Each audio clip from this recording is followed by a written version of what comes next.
Hi everyone! Today is Saturday here in the Philippines, January 25. Alam niyo guys, naisip kong i-share sa inyo kung ano na ang nangyari sa aking YouTube channel. Update ko lang kayo. Ano nga ba ang naging journey ko sa pagbablog? At ikukwento ko sa inyo. And please listen.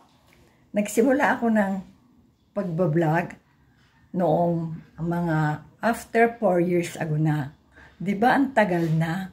At meron akong video tungkol dito na gusto ko na sanang mag-give up.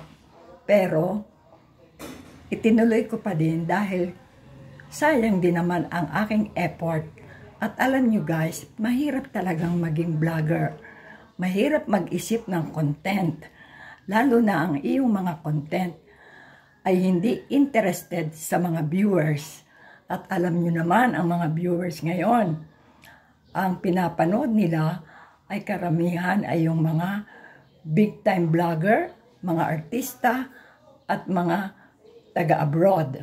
Ang aking channel ay tungkol siyempre sa aking kakayahan dahil ako bilang retired teacher, yun ang ginawa kong content.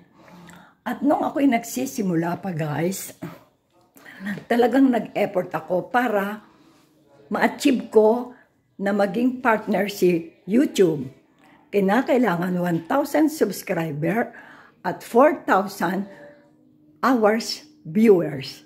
Ngayon, nung first year of pagbablog ko, talagang I try my best at nakakatuwa naman. Agad ko itong na-achieve at napadalhan ako ni YouTube ng Google AdSense at ako ay official vlogger na. Pero ang sad, hindi pa rin ako makasahod kasi maliit lang ang aking mga viewers, hindi big time. Walang supporters ako. Pero ang nakakatuwa, meron akong kaunting bariya sa aking AdSense. Kaya lamang guys, hindi ko ito pwedeng makuha kung walang $100. At okay din naman sa akin kasi kaya naman ako nag-try mag-vlog ay hindi para sa income, kung hindi, yun ay aking naging pastime as a retired teacher. Ayun. Pero ngayon, pinipilit ko pa rin makagawa ng content. Kahit na ang aking content ay hindi na tungkol sa unang year ng tungkol sa pagtuturo. Kasi ang lesson sa 1 year na pagtuturo ay that is enough. Yun ay paulit-ulit lamang o konting improvement. Ngayon guys, 2025 na, itutuloy ko pa din at ang ginawa ko ngayong paggawa ng video ay once a month na lamang. Pinipilit ko. At saka guys, sana mag-comment naman kayo kahit na simple comment lang para naman ma-improve ang aking AdSense. Okay guys? Ito ang naging journey ko. Baka kayo nagtataka kung ano nang nangyari. Hindi pa naman ako nawawala sa YouTube at yun na nakakatuwa. Hindi kasi ito katulad ng Reels, ng TikTok, na short video lang. Ito'y talagang kinakailangan mag-effort ka. At pinilit ko talaga guys. Pero ang aking mga video ay talagang hindi pa din mahaba. Pinakamataas pa nga ng aking video ay 10 minutes. Sana naman, bigyan niyo ako ng time na mapanood kahit isang video lang.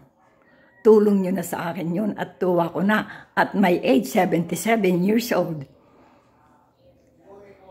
Kaya pinipilit ko na ituloy ang aking pagbibideo. Kahit na ang aking mga content ay hindi kasing big time ng mga vloggers.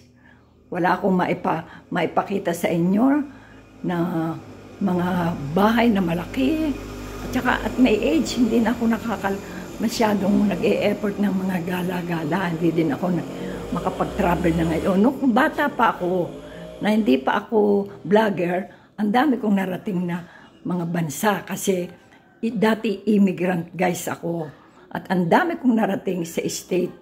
Ngayon, stay for good na ako dito, Philippines. Pero as a tourist, I can go back there in the United States kasi meron akong anak doon. Ayan, guys. Ito ang journey ko sa aking channel. Yan ang kwento na hanggang ngayon ay ako ay nagtatry pa din at hindi pa naman ako nawawala. Linda Gonzalez ang pangalan ng aking YouTube, ng aking channel.